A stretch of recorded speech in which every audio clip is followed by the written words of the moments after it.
Hi everyone. Next JS के इस part के अंदर हम लोग दो एपीआई को इंटीग्रेट करने वाले हैं। कौन सी दो एपीआई? जो हम लोगों ने लास्ट वाले पार्ट के अंदर बनाई थी, यूजर डिटेल और यूजर लिस्ट वाली। आपको पता होगा कि नेक्स्ट जेएस के अंदर हम लोग एपीआई बना भी सकते हैं, उनको इंटीग्रेट भी कर सकते हैं। नेक्स्ट जेएस एक फुल स्टैक फ्रेमवर्क है, और अगर आपको ये नहीं पता तो मैं आपको रिकमेंड करूंगा वीडियो नंबर 35 एंड 36 ये दोनों देख लेना।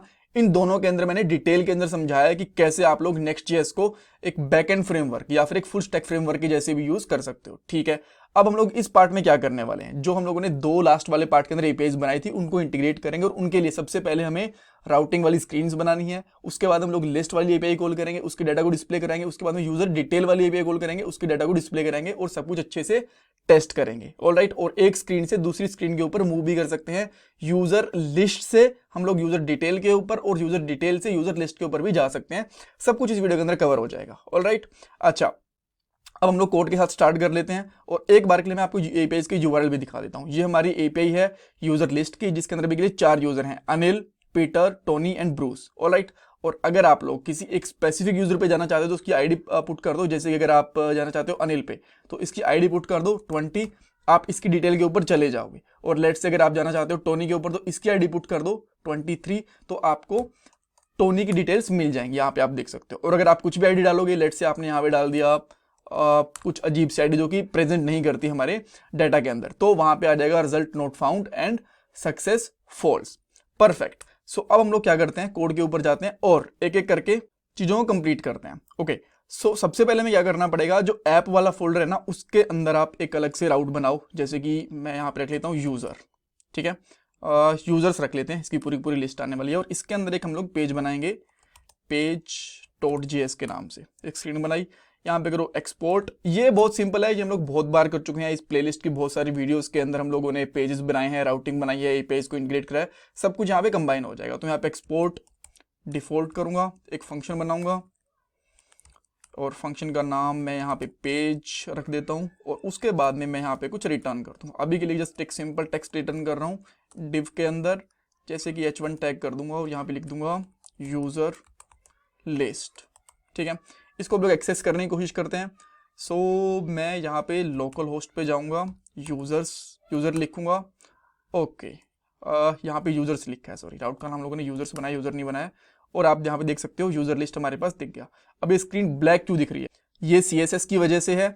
अगर आप लोग इसको ठीक करना चाहते हो, ब्लैक नहीं करना चाहते हो, तो यहाँ से जो ग्लोबल CSS है ना, उसको एक बार के लिए कमेंट आउट कर दो, वापस आओ, पेज आपका व्हाइट हो जाएगा। ठीक है, जो डिफॉल्ट CSS बनी होती है उसकी वजह से ऐसा हो रहा है। ऑलराइट, कोई इशू नहीं है, व्हाइट स्क्रीन के ऊपर काम करते हैं, बिकॉज बहुत से लोग व्हाइट स्क्रीन के साथ में कंफर्टेबल रहते हैं। ओके, सो नेक्स्ट चीज हमारे पास क्या रहने वाली है, अब इसके अंदर हम लोगों को एपीआई इंटीग्रेट करनी है। उसके लिए मैं एक अलग से फंक्शन बनाऊंगा।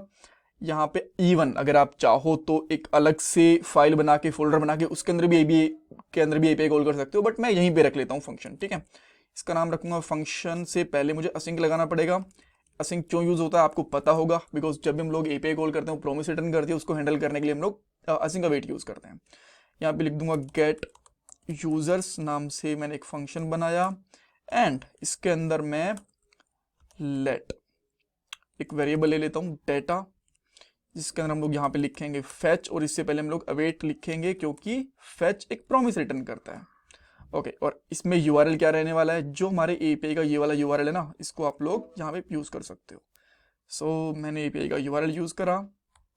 आफ्टर दैट अगेन मैं डेटा के अंदर एक और प्रॉमिस रिजोल्व करूंगा, क्योंकि डेटा के अंदर जो डेटा होता है उसको हम लोग जेसन फॉर्मेट में कन्वर्ट करते हैं, और वो भी प्रॉमिस रिटर्न करता है जेसन डॉट जेसन फंक्शन। तो अगेन हम लोगों ने वेट यूज कर लिया, इसको हम लोगों ने रिजोल्व कर लिया। देन हम लोग यहाँ पे सिंपली रिटर्न करेंगे डेटा, और हमारा यहाँ से जितना भी डेटा था यही वाला सेम का सब कुछ रिटर्न हो जाएगा। ठीक है, अब हम लोग सिंपली क्या करेंगे, लेट डेटा या फिर लेट यूजर्स ले सकते हैं हम लोग। इवन आप चाहो तो यहाँ पे कॉन्स्ट भी ले सकते हो, कोई दिक्कत वाली बात नहीं है। और अगेन हम लोग यहाँ पे अवेट यूज करेंगे, बिकॉज गेट यूजर यहाँ पे हमें प्रॉमिस रिटर्न करेगा, बट इसको अवेट डायरेक्टली आप नहीं यूज कर सकते, इसके साथ आपको यहाँ पे असिंक यूज करना पड़ेगा। ठीक है, अब एक बार के लिए मैं लॉग करवा के देख लेता हूँ यूजर्स को कि यूजर्स के अंदर हमें क्या मिल रहा है। ओके, यहाँ पे वापस आते हैं, एंड यहाँ पे आप देख सकते हो हमें चारों के चारों डेटा हमें यहाँ पे मिल गए। अब यहाँ पे सिंपली हम लोग लूप लगा सकते हैं, जो हम लोग यूजली लगाते हैं रिएक्ट के अंदर भी और बहुत सी जगह पर फॉर लूप के साथ। तो मैं सिंपली यूज करूंगा यूजर्स डॉट मैप।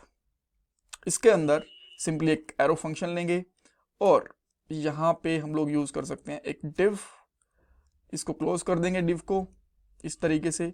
और यहाँ पे आप लोग एक लिंक भी ले सकते हो, ठीक है। अच्छा, सिंपली लिंक लेने से पहले मैं यहाँ पे एक आइटम लूंगा, यहाँ पे आइटम जो उसके पैरामीटर रहेगा, और यहाँ पे लिखेंगे आइटम डॉट ID, और आप देख पाओगे यहाँ पे हमारे पास सारी की सारी आईडीज आ गई, 20, 21, 23, 24, और यही इनकी आईडीज हैं। आप यहाँ पे चेक भी कर सकते हो इस तरीके से। बट अगर आपको नेम भी दिखाने आईडी के साथ साथ वो भी दिखा सकते हो, या फिर अकेले अगर आपको नेम दिखाने हैं तो वो भी दिखा सकते हो इस तरीके से, ठीक है। आप इसको टेबल फॉर्मेट के अंदर भी ला सकते हो, जैसा आपको ठीक लगे वैसे कर सकते हो। ऑलराइट, कोई दिक्कत नहीं है। मैं यहाँ पे जस्ट नेम डिस्प्ले करवाऊंगा, बिकॉज यहाँ पे यूजर की लिस्ट हम लोगों की, चाहे तो हम लोग पूरे सब कुछ दिखा सकते हैं टेबल फॉर्मेट के अंदर, बट मैं यहाँ पे नेम वाली लिस्ट दिखा रहा हूँ, ठीक है। उसके लिए अब आपको क्या करना पड़ेगा, ताकि आप एक आगे वाले पेज के ऊपर एक लिंक क्रिएट कर पाओ, तो लिंक को इंपोर्ट करो, यहां से ऊपर से लिंक इंपोर्ट हो गया, इसको बंद करो, और यहाँ पे सिंपली लिखो आइटम डॉट नेम। कूल, यहाँ पे आते हैं, और यहाँ पे इसने बोला भी href पैरामीटर दो, इसको href नहीं मिला इसको, ठीक है। तो href हम लोग पैरामीटर देंगे href, और href के अंदर आपको पूरा URL देना पड़ेगा, कौन सा, जो कि देखो यहाँ तक का तो URL है हमारे पास। इसके बाद में हमें यहाँ पे ID पास करनी होती है ना इस तरीके से, जैसे कि हम लोग 20 पास करते हैं इस तरीके से, तो ये हमें ID पास करनी पड़ेगी। बट यहाँ पे नहीं, ये तो अलग बैकएंड की कॉल है इस तरीके से। जैसे कि यूजर है, अब मैं इसकी डिटेल गेट करना चाहता हूँ, तो यहाँ पे यूजर ID 20 पास करना पड़ेगा, ताकि उस स्पेसिफिक यूजर की डिटेल आ पाए, ठीक है। अब उसके लिए मैं क्या करना पड़ेगा, पहले एक पेज बनाना पड़ेगा, जो कि अभी एग्जिस्ट नहीं करता। यहाँ पे URL मैं अभी बनाऊंगा, अभी बना के दूंगा, लेकिन इसको सेव कर देता हूँ एक बार के लिए, ताकि यहाँ पे एरर ना दिखे आपको, ठीक है। और जो ये नेम है इसको भी हटा देते हैं। अब आपको ID यहाँ पे देख सकते हो आप, क्या दिख गया आपको, नेम, पीटर, नेम वगैरह सबके दिख गया, हमें एक छोटी सी लिस्ट दिख गई। और अगर आप डायरेक्टली पहले चाहते हो कि इसके अंदर एक लिंक भी बन जाए, तो वो भी बना सकते हैं, कोई दिक्कत नहीं है।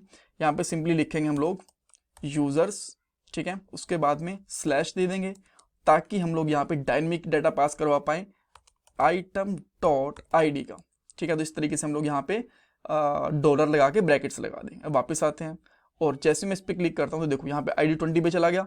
जैसे यहाँ पे हमारी API जा रही थी ना 20 पे, 21 पे, इस तरीके से ये भी जा रहा है 20 पे, 21 पे, 23 पे, 22 पे, लेकिन ये पेज नहीं मिला, क्योंकि इसके लिए भी हमें पेज बनाना पड़ेगा, डायनेमिक पेज। तो इसके अंदर लिए क्या करो आप, सिंपली एक न्यू और फोल्डर बनाओ, और उसके अंदर लिखो यूजर ID भी लिख दो, जो मर्जी लिख दो। मैं यूजर ID लिख रहा हूं बिकॉज यहाँ पे यूजर की हम लोग डिटेल्स दिखा रहे हैं, ठीक है। और ये पेज ऐसे नहीं बनाना, सॉरी, आपको क्या करना है, इस तरीके से डायनेमिक पेज बनेगा, तो यहाँ पे आपको ब्रैकेट्स के साथ बनाना पड़ेगा। और उसके बाद में सिंपली यहाँ पे लिखो page.js। देखो वैसे तो मैं अगेन पहले ही बता चुका हूँ कि पेज ID मैं इस तरीके से क्यों लिख रहा हूँ डायनेमिक URL के लिए, बट अगेन अगर आपने बहुत पुरानी हमारी राउटिंग वाली वीडियोस नहीं देखी तो आप कंफ्यूज हो सकते हो। स्टिल मैं आपको बता रहा हूँ, Next.js का जो राउटिंग होती है ना, वो फाइल बेस होती है। तो इस तरीके से जब भी आपको एक डायनेमिक राउट बनाना पड़ेगा, तो इस तरीके से ब्रैकेट को स्टार्ट करके आपकी पैरामीटर का नाम लिख के और ID को बंद करके बनाना पड़ेगा, ठीक है। उसके बाद आपका पेज बन जाएगा, और यहाँ पे जो भी आपके ये डायनेमिक राउट्स बनेंगे ना, URL वाले 23, 24, जो भी डायनेमिक राउट होगा यहाँ पे आपको मिल जाएगा। और यहाँ पे पैरामीटर क्या होगा इस ID का, यूजर ID, ठीक है। तो अब मैं यहाँ पे करता हूँ फंक्शन का नेम तो मैं लिखना भूल गया, पेज, और यहाँ पे कर देंगे एक्सपोर्ट डिफॉल्ट करा, एंड यहाँ पे हम लोग रिटर्न कर देंगे। रिटर्न के अंदर अभी के लिए अगेन मैं एक छोटा सा डिव बना के उसके अंदर लिख दूंगा एक h2 टैग लेके यूजर डिटेल, ठीक है। सेव करते हैं। क्या पेज पे पहुंचे, एंटर करते हैं, नहीं पहुंचे, बट पहुंचना चाहिए था। लेट मी चेक कि कहाँ इशू हुआ है। वापस जाते हैं एक बार के लिए, रिफ्रेश कर लेते हैं एप्लीकेशन को। अब आते हैं यहाँ पे, ओके, तो इसने बोला है कुछ प्रॉमिस रिजोल्व नहीं हुआ। Let me check. मेरे हिसाब से कुछ इशू नहीं है, बस इसको एक बार रिस्टार्ट करना पड़ेगा। कई बार कुछ कैशे वैशे हो जाती है तो कुछ इशू कर रहा होगा। या देखो अब ये प्रॉपर अपने आप खुद से ही चल गया। सो एक बार मैं वापस आता हूँ यहाँ पे। अब मैं अनिल के ऊपर आता हूँ, परफेक्टली ब्रूस के ऊपर जा रहा हूँ, परफेक्टली यूजर डिटेल वाला यहाँ पे नाम आ गई। ग्रेट। अब क्या करना है हमें, यहाँ पे इसके ऊपर भी एक API कॉल करनी है इस ID के बिहाफ पे, ताकि इस एक सिंगल यूजर की डिटेल्स हैं वो भी हमें डिस्प्ले हो जाए। अब उसके लिए क्या करना पड़ेगा, एक तो हमें एपीआई कॉल के लिए फंक्शन चाहिए, तो मैं क्या इसी को उठा लूँ फटाफट से, सही रहेगा, इसको उठा लेता हूँ, टाइम थोड़ा सेव हो जाएगा, राइट। मैं वीडियो को थोड़ा ज़्यादा लंबा खींचना नहीं चाहता। सेकेंड चीज़, जब मैं इसको यहाँ से कॉल करूँगा ना गेट यूज़र की डिटेल वाला, तो मुझे यहाँ पे इसकी आईडी पास करनी है। अब वो कैसे करनी है मैं आपको बताऊंगा। तो सबसे पहले तो यहाँ पे एक पैरामीटर में इसकी आईडी हमें गेट करनी पड़ेगी। तो सिंपली हम लोग यहाँ पे लिखेंगे पैरम्स इस तरीके से, और इसको कंसोल डॉट लॉग करवा लेंगे। मैं यहाँ पे लॉग करवाता हूँ, पैरम्स लिखता हूँ, और जैसे मैं पैरम्स लिखूंगा यहाँ पे देखो इसकी हमें यूजर आईडी मिल गई 22 अभी के लिए, ठीक है। अब 22 क्यों मिली, यहाँ पे देखो 22 कॉल कर रखा है। अब अगर आके मैं यहाँ पे अनिल पे क्लिक करता हूँ तो इसकी आईडी मिलेगी यहाँ पे, आई थिंक ये रिफ्रेश नहीं हुआ क्या, या देखो हाँ, अब इसकी आईडी में कितनी मिल गई, 20 मिल गई। परफेक्ट। सो इस तरीके से हमें इसकी आईडी तो मिल गई, बट हमें यहाँ पे पास करनी है इसके अंदर एज अ पैरामीटर। तो मैं क्या करता हूँ, यहाँ पे लेट, या फिर कॉन्स्ट ले सकते हो आप, कॉन्स्ट, क्या हो गया यार, कॉन्स्ट यूजर, क्योंकि सिंगल यूजर के तो यूजर्स नहीं लिखूंगा, यूजर लिखूंगा। और यहाँ पे भी इस फंक्शन का नाम है यहाँ पे यूजर लिखूंगा, गेट यूजर नॉट यूजर्स, तो गेट यूजर। और ये फंक्शन हमें असिंक बनाना पड़ेगा, सेम उसी तरीके से जैसा हम लोगों ने पहले करा था, असिंक, इसके सामने अवेट लिख दूंगा, परफेक्ट, असिंक की स्पेलिंग गलत, ठीक है। और यहाँ पे पैरामीटर के अंदर जो आईडी आ रही है पैरम्स डॉट यूजर आईडी, ये जो इसके अंदर ब्रैकेट के अंदर लिखी है ना, सेम चीज हमें यही मिलेगी पैरामीटर से। परफेक्ट, ये मिल गया। अब मैं अगर यहाँ पे कंसोल डॉट लॉग करवाऊं, लॉग क्यों नहीं आ रहा भाई, हाँ लॉग करवाऊं यूजर, तो मुझे एक यूजर की डिटेल मिलनी चाहिए। Let's check. मैं किसी एक पेज को रिफ्रेश करता हूँ, इसको मैंने रिफ्रेश करा तो मुझे यहाँ पे सारी की सारी डिटेल मिल गई, एक यूजर की डिटेल नहीं मिली। क्यों, क्योंकि हमने यहाँ पे इस आईडी को गेट करके यहाँ पे यूआरएल में पास नहीं करा। तो मैं यहाँ पे करता हूँ गेट आईडी, और इसको आप सिंपली चाहो तो बैकटिक्स के साथ यूज कर सकते हो, वो बेटर रहेगा। बैकटिक्स स्लैश लगा देंगे, उसके बाद में यहीं पे डॉलर लगा के ब्रैकेट्स लगा देंगे। ये टेम्पलेट लिटरल बोलते हैं इस चीज को, जावास्क्रिप्ट का पार्ट। अगर आपको नहीं आइडिया तो इसके बारे में आपको थोड़ा पढ़ना चाहिए, बेसिक है जावास्क्रिप्ट का, ठीक है। यहाँ पे करा, अब मैं यहाँ पे आता हूँ, इसको मैं रिफ्रेश करता हूँ, रिफ्रेश करा, यहाँ पे आता हूँ तो देखो मुझे एक यूजर की डिटेल मिल गई, किसकी, जिसकी अनिल, जिसकी एज 28, ईमेल आईडी और ये है। अब अगर मैं यहाँ पे 20 वापस जाता हूँ और टोनी की डाटा गेट करता हूँ, तो मुझे लास्ट में टोनी का डाटा मिल जाना चाहिए। ये देखो टोनी का डाटा मुझे मिल गया, रिजल्ट सक्सेस, और यहाँ पे रिजल्ट मिल गया, बट रिजल्ट एक एरे के अंदर आ रहा है। तो यहाँ पे लास्ट वाले पार्ट के अंदर मैं थोड़ी सी मॉडिफिकेशन करूंगा, जहाँ पे हम लोगों ने एपीआई लिखी थी राउट के अंदर, राउट डॉट इस वाले के अंदर, ठीक है, राउट डॉट जेएस के अंदर। सो जो ये डाटा था ना, इसको मैं सिंगल आईडी के जैसे भेजूंगा यहाँ पे ऐसे, ठीक है। तो अब अगर हम लोग यहाँ पे एक बार के लिए रिफ्रेश करेंगे इसको अच्छे से, बैक जाएंगे, रिफ्रेश करेंगे, और अब मैं टोनी के ऊपर जाता हूँ फिर से। जब मैं टोनी के ऊपर गया तो अब इसने मुझे क्या डिटेल्स दी, सेम डिटेल्स है। मुझे एक बार इसको रिस्टार्ट करना पड़ेगा बिकॉज एपीआई में चेंज हुआ है, राइट। तो ये परफेक्टली डाटा दे रहा है। अब यहाँ पे आके अब हम लोग इसको वापस से, मैं लेट से पीटर की डिटेल्स चेक कर रहा हूँ, पीटर की डिटेल्स चेक करी मैंने, तो यहाँ पे देखो अब एरे नहीं है, ऑब्जेक्ट आ गया, सिंपल, परफेक्ट। अब देखो जो ये रिजल्ट है ना, इसको यहाँ से मैं रिजल्ट को रिटर्न करता हूँ, डॉट रिजल्ट, बिकॉज डाटा के अंदर रिजल्ट था। और अब जो डाटा आएगा ना मेरा यहाँ पे यूजर, अब देखो इसके अंदर क्या मिलेगा, हमें जस्ट यूजर की डिटेल मिलेगी, सक्सेस वगैरह कुछ नहीं। एंड ये देखो ये हमें मिल गया कंसोल डॉट डाटा। अब मैं इसके डाटा को प्रिंट करवाना चाहता हूँ, ऊपर वाले कंसोल की जरूरत नहीं है, इसको हटा दूंगा, नीचे वाले की भी जरूरत नहीं है, आप इसको भी हटा सकते हो सिंपली। अब यहाँ पे आप लिखो, सबसे पहले लिख लो H4 टैग, ठीक है। यहाँ पे लिखेंगे नेम, और यहाँ पे सिंपली लिख देंगे यूजर, क्योंकि सिंगल यूजर है, एरे नहीं है, तो यहाँ पे हमें मैप लगाने की जरूरत नहीं है, यूजर डॉट नेम। इसको सेव करते हैं तो आप देख सकते हो यूजर का नाम आ गया। सेम इसी तरीके से मैं यहाँ पे 3-4 डिटेल्स को और प्रिंट करूंगा। यहाँ पे करूंगा ईमेल, उसके बाद में यहाँ पे एज, और यहाँ पे आईडी। तो यहाँ पे लिखूंगा एज, ईमेल एंड आईडी, इसको सेव करूंगा, एंड हेयर वी गो, सारी की सारी डिटेल्स आ गई।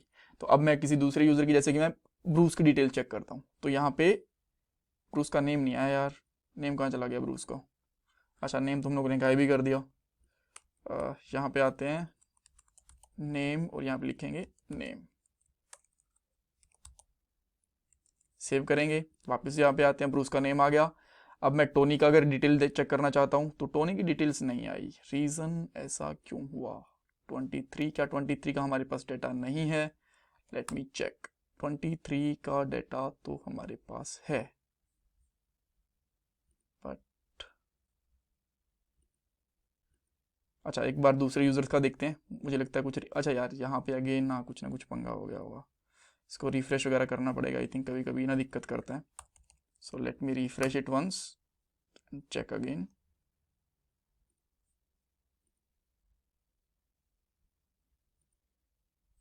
ओके, हमें डेटा नहीं मिल रहा है। सो हम लोग क्या कर सकते हैं, एक बार फिर से कंसोल डॉट लगा के चेक करते हैं क्या दिक्कत है, यूज़र्स में हमें क्या इंफॉर्मेशन मिल रही है। सो यहाँ पे आएंगे, इवन डिबगर भी यूज़ कर सकते हो, बट डिबगर से बेटर मैं ये यूज़ करना पसंद करूँगा। यहाँ पे मुझे सारी की सारी डिटेल्स मिल रही हैं।